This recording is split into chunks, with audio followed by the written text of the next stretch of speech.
Hello guys, आप सभी का स्वागत है मेरे चैनल एनिमे एक्सप्लेन्स में। आप सभी को ये घोस्ट वाली स्टोरी कैसी लग रही है, अच्छी लग रही है या फिर नहीं, कमेंट में मुझे ज़रूर बताएं क्योंकि व्यूज़ थोड़े कम आ रहे हैं। तो चलिए बिना किसी देरी के वीडियो को शुरू करते हैं। कमेंट में ज़रूर बताइएगा। एपिसोड की शुरुआत में वो लड़की ली को बताती है कि ये छोटा सा बॉल एक स्पिरिचुअल लैंटर्न है जो कि घोस्टली कॉन्सोलमेंट को ब्रेक कर सकता है। ली कहता है ये तो कमाल की चीज़ है।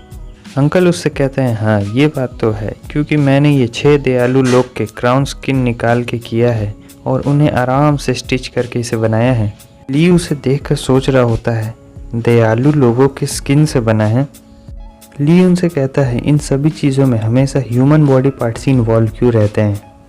अंकल उसे कहते हैं कि तुम्हें पता होना चाहिए ये जो क्राउन है वो बाकी बॉडी पार्ट्स के कंपेयर में बहुत ज़्यादा स्पिरिचुअल होता है, इसलिए तुम इसे घोस्टली कॉन्सोलमेंट को तोड़ने के लिए इस्तेमाल कर सकते हो।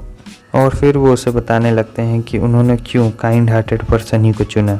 ली अपने मन में सोच रहा होता है ये तो दयालु लोगों का फ़ायदा उठा रहा है। अब नेक्स्ट सीन में हम देखते हैं कि अंकल कहते हैं ठीक है अब ये जोक बहुत हो गया, चलो अब हम शुरू करते हैं। मैं तुम्हें दिखाता हूँ कि ईविल स्पिरिट को सरप्रेस कैसे करते हैं। सीन चेंज होता है। अब हमें 3 दिन बाद का सीन दिखाया जाता है। हमें मास्टर की एजेंसी को दिखाया जाता है।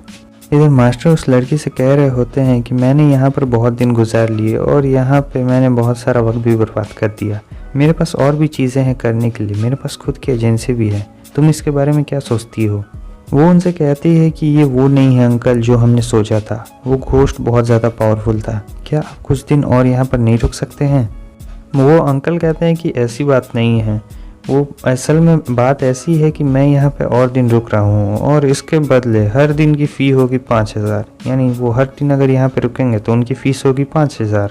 और वैसे भी मैं इतने दिनों से यहाँ पे कुछ कर भी तो नहीं रहा हूँ। और इधर वो लोग सोच रहे होते हैं कि ये तो बहुत ज़्यादा कॉस्टली है। वो लड़की गुस्सा हो जाती है और अंकल से कहती है कि ठीक है मैं आपको पे कर दूँगी। सीन चेंज होता है। रात हो चुकी होती है और घड़ी में अब 12 बजने वाले हैं। वो अंकल कहते हैं क्या घोस्ट सचमुच वापस आने वाला है, क्योंकि अभी तो सनराइज हो जाएगा कुछ ही देर में। वो अंकल दरवाज़ा खोल के अंदर आते हैं। ली और वो लड़की वहीं पर बैठे हुए होते हैं। अंकल उनसे कहते हैं कि मैं फूकने के लिए जा रहा हूँ बाहर और तुम दोनों भी अपना सामान पैक कर लो, घर जाओ। इधर वो लड़की काफ़ी ज़्यादा गुस्सा हो रही होती है और कहती है ये किस तरह के सीनियर अंकल हैं, ये ऐसे प्राइस चार्ज कर रहे हैं इतने महंगे महंगे, और यहाँ पर सभी से सबसे ज़्यादा प्राइस यही चार्ज कर रहे हैं और कुछ कर भी नहीं रहे, सिर्फ ब्रेक ले रहे हैं। ली उनसे कहता है कि आखिर हम कर भी क्या सकते हैं, हम उन्हीं पे तो टिके हुए हैं। इस तरफ हम देखते हैं कि अंकल खिड़की के पास फूकने के लिए तैयार होते हैं और वो लड़की अपने मन में सोच रही होती है ये इतने सारे पैसे कमा रहे हैं वो भी। तभी हम देखते हैं कि उस लड़की के होश उड़ जाते हैं और हमें खिड़की के बाहर एक बाल को दिखाया जाता है जो कि हवा में लहरा रहे होते हैं। जितनी देर में किसी को कुछ समझ आता उतनी ही देर में उस सीनियर अंकल का काम तमाम हो चुका था। ये तीनों देख के बहुत ज़्यादा शॉक हो जाते हैं कि अब सीनियर अंकल नहीं हैं। हमें दिखाया जाता है कि ये वही घोस्ट होती है और वो कह रही होती है कि हाँ अब बताओ अगला कौन है। वो काफ़ी तेज़ी से आगे बढ़ने लगती है और कहती है शायद तुम हो। वो लोग जल्दी से वो सारे पेपर्स उठाते हैं और उन्हें दरवाज़े पे लगाना शुरू करते हैं। ये पेपर्स उस घोस्ट को अंदर नहीं आने देंगे। वो घोस्ट अंदर आने की कोशिश कर रही होती है लेकिन वो पेपर्स उसे रोक डालते हैं, मगर वो घोस्ट भी बहुत ज़्यादा पावरफुल होती है। उस घोस्ट के ज़्यादा प्रेशर देने से वो पेपर भी कमज़ोर हो रहा होता है। वो घोस्ट उनसे कहते हैं कि चिंता मत करो, तुम्हारा टाइम मेरे से पहले ख़त्म हो जाएगा। ली उससे कहता है कि अब हम क्या करें। वो कहती है कि अभी हमें सिर्फ चार्म्स का इस्तेमाल करना चाहिए, क्योंकि अभी हमारे पास बहुत चार्म्स हैं जो सीनियर अंकल ने हमें दिए थे और ये सुबह तक काम आ जाएंगे। इस तरफ वो घोस्ट उनसे कहती है कि ये सब अभी ख़त्म नहीं हुआ है और तुम मुझसे कभी भी भाग नहीं पाओगे।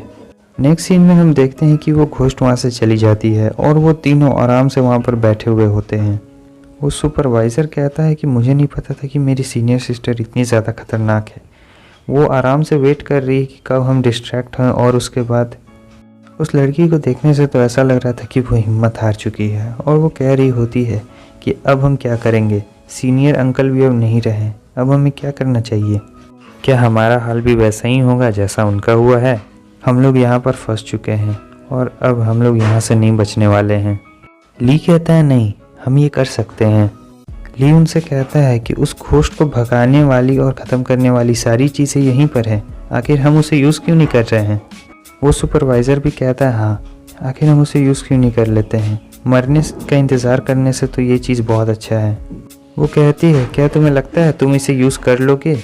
ली उससे कहता है कि हम ये सब बाद में कर लेंगे, सबसे पहले तुम अपनी सीनियर अंकल की बॉडी का कुछ करो। और इधर ली ने ठान लिया होता है कि अगर वो हमें मारना ही चाहती है तो हम उससे लड़ के ही मरेंगे। सीन चेंज होता है, सुबह हो चुकी होती है और ली इधर वापस से अपनी उस जगह पर आ जाता है। जब वो वहाँ पर पहुँचता है तो वो देखता है कि वो दोनों भूत मिलकर गेम खेल रहे होते हैं। वाह, भूत भी गेम खेलता है। इधर ली अपने मन में सोच रहा होता है कि इधर हर दिन मैं अपनी ज़िंदगी के लिए लड़ रहा हूँ और इधर तुम दोनों बैठकर कंप्यूटर गेम खेल रही हो। ली उनसे कहता है आखिर तुम दोनों कौन सा गेम खेल रही हो। वो दोनों उसे उस गेम का नाम बताते हैं, वो भी एक इंटरेस्टिंग ऑनलाइन गेम होता है। और फिर वो अपने मन में सोचता है कि आजकल मैं बहुत ज़्यादा बिजी रहने लगा हूँ, मेरे पास तो गेम खेलने तक का वक्त नहीं है और मुझे तो ये भी नहीं पता है कि मेरे पास अपनी ज़िंदगी के और कितने दिन बाकी हैं। छोड़ो इन सब चीज़ों को, चलो थोड़ा सा खेल लेते हैं। और फिर वो जाता है गेम खेलने के लिए। इस तरफ वो तीनों गेम खेल रहे होते हैं और ली बहुत अच्छा खेल रहा होता है। वो दोनों भूत उसकी बहुत तारीफ़ कर रहे होते हैं। कमेंट करके बताइएगा कि आपका सबसे फेवरेट गेम कौन सा है। जब ली वो गेम खेल रहा होता है तभी उसके लैपटॉप पे एक मैसेज आता है। ये मैसेज आप नीचे पढ़ सकते हैं कि ये एक प्रोफेशनल घोस्ट भगाने वाला मास्टर है। ली सोचता है कि मैंने पहला ऐसा एडवर्टाइजमेंट कभी नहीं देखा है, चलो मैं इसे ऐड कर लेता हूँ। जब वो उसे ऐड कर लेता है तब कंप्यूटर में बीप बीप की आवाज़ बजती है और ली सोचता है क्या हो रहा है, क्या ये एक सचमुच का इंसान है। और फिर वो अपने मन में सोचता है हो सकता है ये एक स्कैम हो, लेकिन इसका कोई पॉइंट नहीं होगा अगर मैं ना रहूं और मेरे पास बहुत सारे पैसे हो तो। चलो मैं इसे एक बार ट्राई कर लेता हूँ। सीन चेंज होता है, इधर हमें इन दोनों को दिखाया जाता है जो कि कहीं पे आए हुए होते हैं और वो लड़की ली से कह रही होती है क्या तुम एक गेम एडवर्टाइजमेंट पे ट्रस्ट कर रहे हो। ली उससे कहता है वो सुनने में बहुत ज़्यादा रियल लग रहा था। और फिर हम देखते हैं कि कोई ली का नाम ज़ोर से चिल्लाता है और वो दोनों पीछे मुड़कर देखते हैं। और बस हमारा ये एपिसोड भी यहीं पे ख़त्म होता है। अगर आपको वीडियो अच्छा लगा तो लाइक कर दें, चैनल पर न्यू है तो सब्सक्राइब कर दें। और यहाँ तक वीडियो देखने के लिए आपका बहुत बहुत शुक्रिया। तो फिर मिलते हैं नेक्स्ट वीडियो में, तब तक के लिए बाय बाय।